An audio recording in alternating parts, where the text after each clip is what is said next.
So many couples find themselves stuck. They feel frustrated, they feel misunderstood, and they keep having the same arguments over and over again. And what's really interesting is that it's usually not because the love is gone. The real problem is often hidden. It's like they've lost the blueprints to the secret architecture that's supposed to hold their relationship together.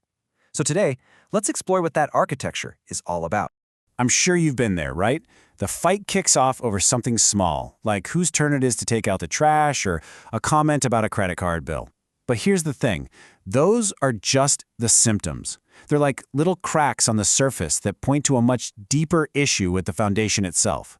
The real fight isn't about the chore, it's about what that chore represents in the unspoken rules of your partnership. So what is the real issue then? Well, it's a clash in the secret architecture of your relationship.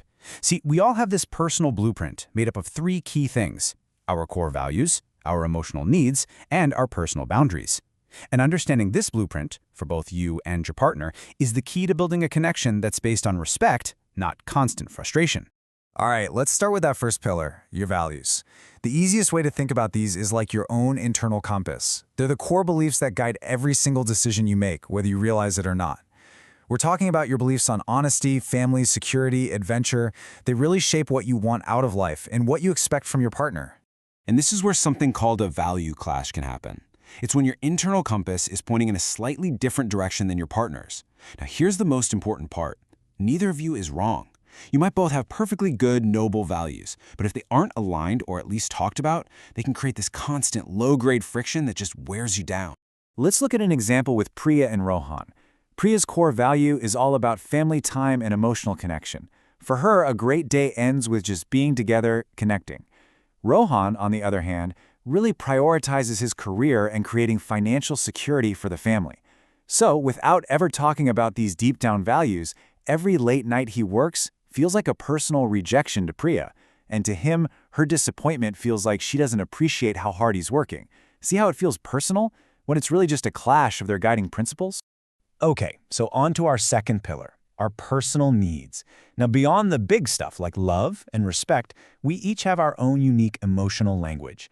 These are the very specific things that we personally need to feel safe, to feel seen, and to feel truly valued in a relationship. Think of it like this. You and your partner might both be saying, "I love you," but you could be speaking in completely different languages. And if you don't take the time to learn and translate for each other, that beautiful message just gets lost. An emotional gap starts to form, and it's not from a lack of love, it's from a lack of understanding. For example, take Mira and Arjun. Mira's emotional language is all about verbal reassurance. To feel secure and loved, she needs to hear the words. But Arjun, he's a man of action. He shows his love by fixing things around the house or by working extra hours to provide. Because their emotional languages were so different, Mira often felt unloved, even though Arjun was constantly showing his love in his way. They just had to learn how to translate for one another. And that brings us to the third and maybe most misunderstood pillar, boundaries. We often think of boundaries as these big walls we put up, but in a healthy, strong marriage, we've got to reframe that. They aren't about keeping your partner out. They're about creating a sense of safety within the relationship. Exactly. Boundaries aren't walls to push people away. They're more like guardrails on the highway of your relationship. They clearly define what's okay and what's not okay, protecting your individual needs for things like privacy, personal space, or even just some quiet time to yourself. They're what keep you both from accidentally veering off into resentment or burnout. Let's look at a super practical example with Raj and Sita. Raj has a really high-stress job, and he has a boundary. He needs just 30 minutes of quiet time to decompress when he gets home. Sita, on the other hand, processes her day by talking it out, and she wants to do it right away. So they set a simple rule. Raj gets his 30 minutes, no questions asked. And in return, after that time, he's fully present and ready to listen to Sita. That one small guardrail prevents Raj from feeling totally overwhelmed and stops Sita from feeling ignored. It's a win-win. Okay, so we get the architecture now, values, needs, and boundaries. But what do we do with this information? How do we actually start aligning our worlds? Let's talk about a practical strategy to turn all this understanding into a genuinely stronger connection. Really, it boils down to these three steps. First up, open communication. And I'm not just talking about who's picking up the kids. I mean having the courage to talk about your core principles. Second, compromise and flexibility. This means figuring out what your true non-negotiables are and communicating them calmly, while being willing to bend on the rest. And finally, periodic reassessment. Look, you're not the same person you were 5 years ago, and neither is your partner. You have to evolve together by checking in on these things every so often. At the end of the day, doing this work, it's about so much more than just avoiding fights.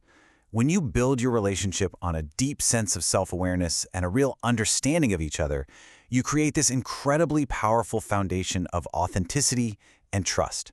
You're no longer just two people sharing a house. You're two individuals who truly see, know, and respect each other's inner worlds. And remember, the goal here is not to create some perfect, conflict-free marriage. Honestly, that doesn't exist. The real goal, the real prize, is to be fully known and deeply respected for exactly who you are. Your compass, your emotional language, your boundaries, all of it. So, I want to leave you with a really small, totally practical way to get this conversation started. Tonight, just ask your partner this one simple question. What is one thing I can do to better respect your needs? Seriously, that's it. The answer you get might just be the first break you lay in redesigning your relationship's architecture for a much, much stronger future.